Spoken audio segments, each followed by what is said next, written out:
Luísa, eu vou falar sobre o livro O Processo, do autor Franz Kafka.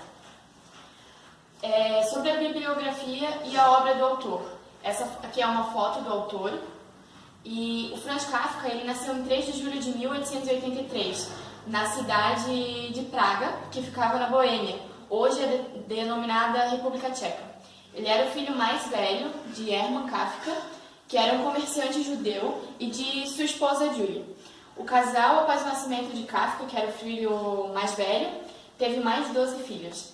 A infância e o crescimento do autor foram moldados ante uma grande estabilidade política. Ele até mesmo viveu em tempos de guerra. O Kafka, como ele nasceu na antiga Boêmia, ele nasceu um austro-húngaro e acabou morrendo um eslovaco, que hoje é na República Tcheca. Ele viveu em um tempo marcado também pelo pessimismo, porque ele passou pela Revolução Industrial e também por ser de uma família judaica, ele teve suas 2 irmãs levadas para o campo de concentração e mortas na ditadura nazista. Com relação aos estudos, o Franz ele começou a estudar química porque, a princípio, o direito não lhe interessava muito. Mas ele parou de estudar química muito por influência do pai e começou a estudar direito, porque o direito iria dar para ele um trabalho mais liberal, uma profissão mais liberal. Ele até tentou parar de estudar direito e começar a estudar jornalismo, mas, de novo, por muita pressão do pai, ele voltou a cursar direito e começou a laborar como advogado. Ele se interessa pela literatura, ao meu ver, diante da péssima relação que ele tem com os pais, diante os problemas afetivos com as mulheres e também com a sociedade, com a rotina que ele levava em si. O Kafka, ele não levava os escritos dele, as obras dele a sério. Tanto que muitas obras não foram terminadas. Em vida, com a autorização dele, foram publicadas 26 obras. Mas como Kafka morreu e ele tratava os escritos como se fossem diários, que é no caso do Processo, ele tratava, dá para ver que ele tratava mais como se fossem diários. O Processo, ele começou a escrever em 1914, em virtude de um rompimento dele com a primeira noiva. E quando o amigo dele, que foi Max Brod, que publicou o livro, encontrou as partes, os capítulos do livro em envelopes. Ele não tinha a intenção de publicar, ele não dava valor ao que ele fazia, apesar de ser muito conhecido, as obras dele muito boas. Em vida, como eu já falei, com a anuência dele foram publicadas 26 obras. Dentre as mais conhecidas, a gente tem a Metamorfose. O Processo, ele começou a ser escrito em 1914, mas ele não foi uma obra concluída, como eu já falei. Ele é composto de 10 capítulos completos e os demais incompletos, e até mesmo tem as passagens que o autor riscou do livro.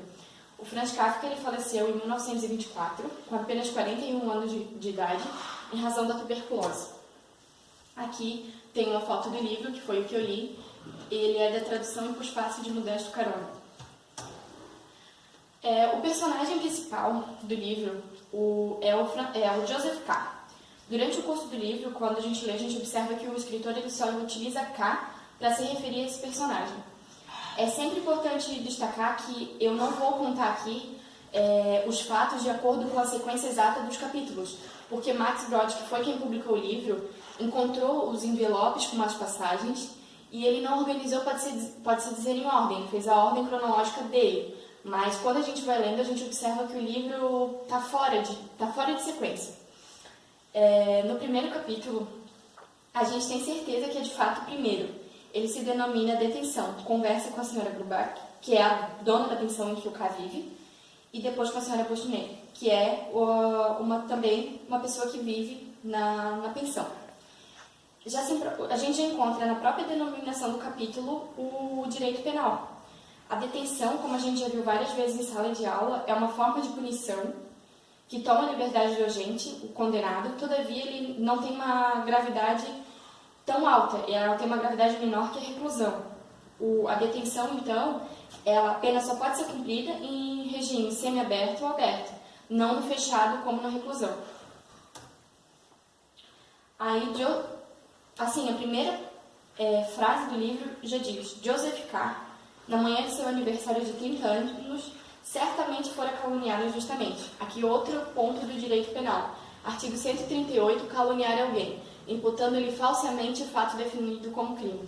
Pena, detenção de 6 meses a 2 anos e multa. Parágrafo 1º. Na mesma pena incorre quem, sabendo falsa imputação, a propala ou a divulga. Parágrafo 2º. É punível a calúnia contra os mortos, exceção da verdade.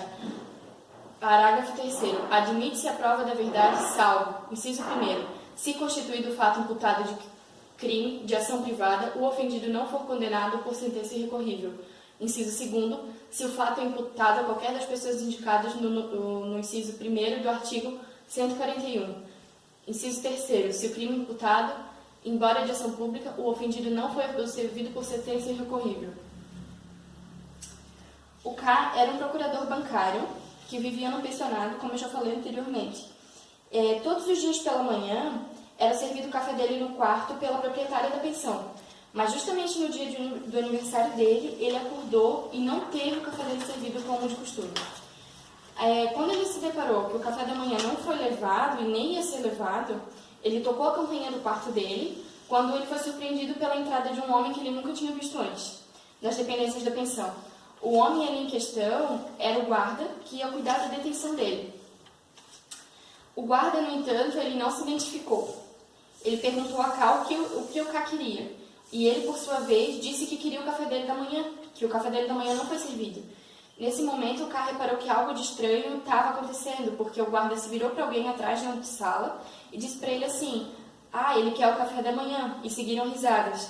Após o episódio, o K disse que queria que fosse chamada a proprietária da pensão, mas o guarda lhe informou que isso não seria possível, pois K estaria detido.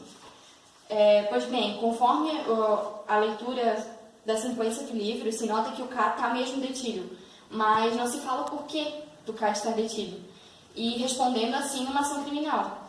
Aqui a gente encontra mais um resquício do direito, porque a toda pessoa que é imputada em fato criminoso se deve obrigatoriamente informar o motivo, assim como os direitos dele, dentre os quais ele pode permanecer calado e assistindo a ele também a família e o advogado, de acordo com o artigo 5º, inciso 62 da Constituição Federal. Aí, ele está aqui, eu coloquei o artigo 5º e o inciso que fala. Na sequência do livro,